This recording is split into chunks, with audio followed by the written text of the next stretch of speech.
here we are. It's our last full day at Disney World. We are moving real slow at this point because we've been going so hard. It is about 6:45. Our goal was to be on a bus headed to Animal Kingdom sometime between 6:30 and 6:40, so we could be there at 7 ready to go.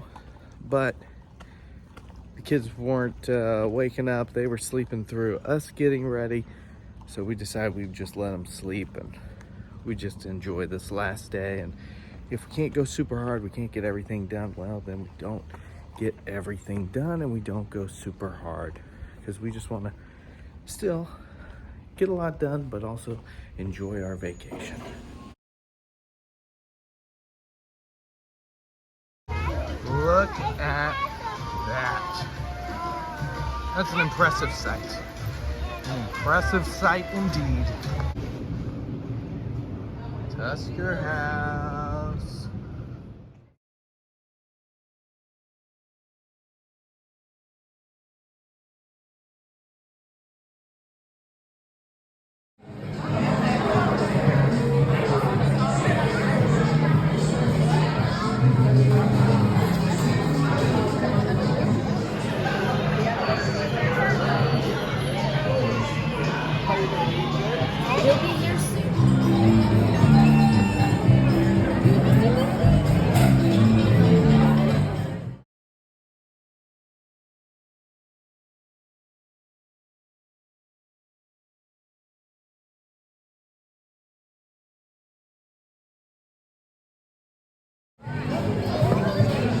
Tusker House was a success.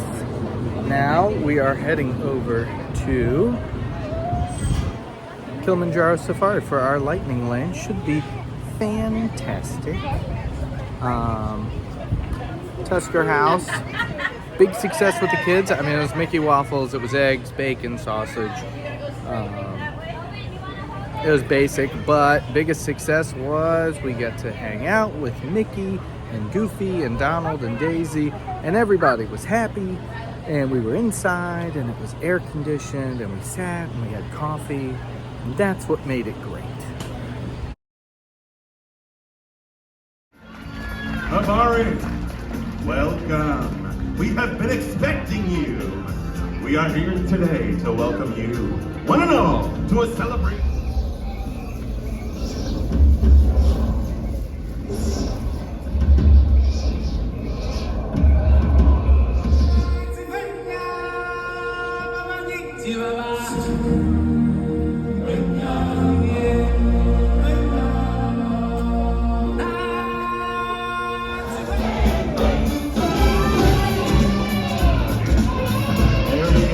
The mighty pachyderm. Let me hear your trumpet triumphant. To the Discovery River and say hello to Rafiki and Timon.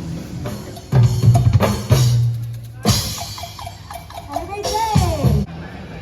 So, I've never been to Animal Kingdom until now. Obviously never been to Dino Land USA. But I gotta say, I think the idea is to make it a carnival. And if that's the idea, they have succeeded. But I'm not paying to get into a Disney park for it to be a carnival. That is absolutely ridiculous.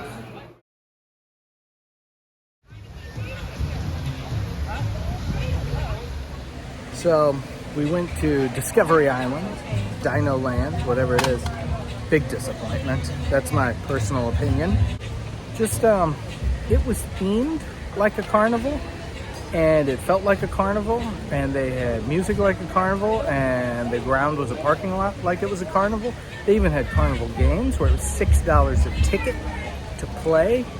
And I'm not gonna lie, it just made me ragey, because I in no way felt like I was at Disney World, but I was definitely paying Disney World prices, so I would not go back there, ever. But I mean, you tell me, maybe I did it wrong. It's also very hot. We're all tired because it's the end of the trip. I don't know. Maybe Discovery Island has its own thing. I just think the rumor that Disney's going to tear down Discovery Island, create a Zootopia land, that would be a much better choice, and they could make it, you know, nice and not a carnival that we just paid hundreds of dollars per person to go to. Yes, those are my feelings. That is how I feel. I'd rather just skip Animal Kingdom until the kids were a little bit older and a little bit taller. We could go on all the rides. They could appreciate all the rides and not worry about Dino Land at all. That's my rant. That's how I feel. And that would be my recommendation, unless you are a giant Pandora fan, a giant fan of animals, or just want to hit up all the parks. But right now, I would not recommend, well, I can't say I wouldn't recommend Animal Kingdom. I would just not recommend Discovery Island unless you're looking for a carnival. This park is huge.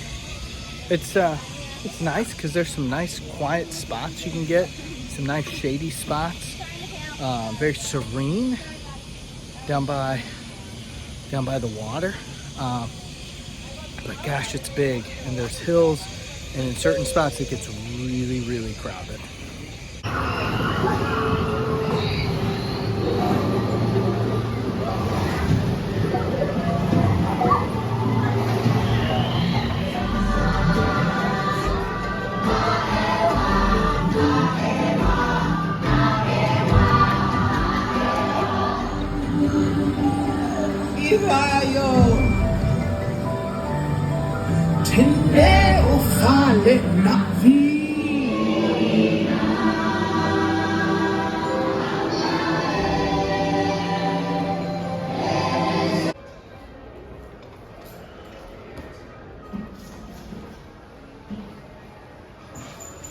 And so we start packing up the van.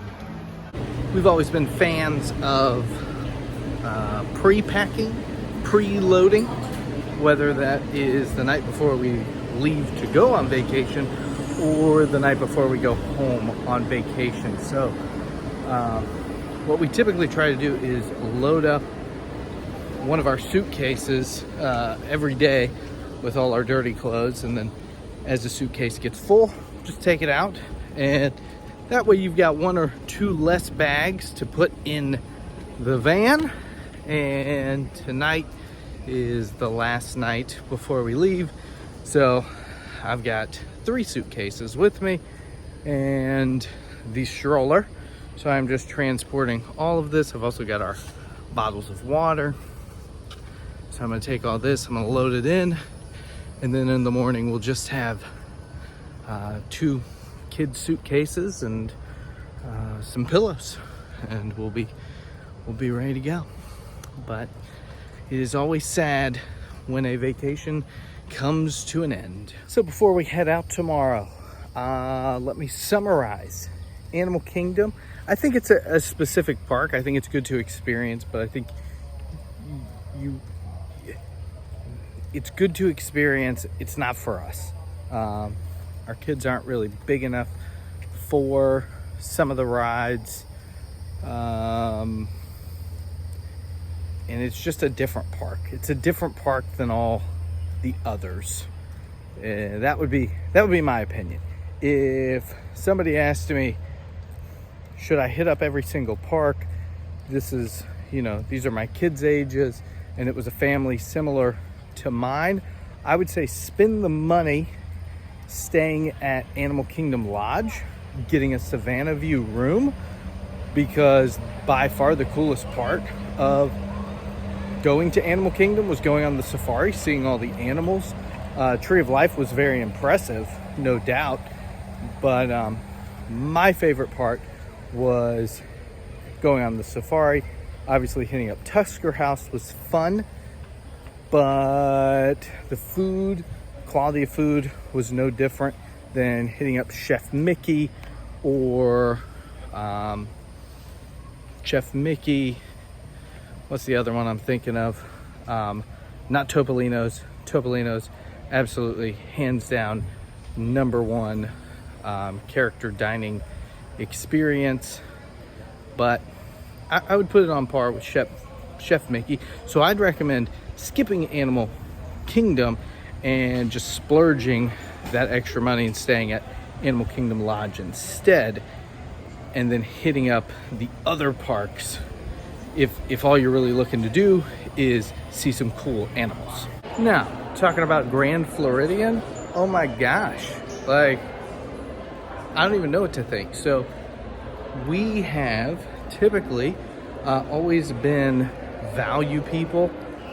We have always stayed All-Star Movies.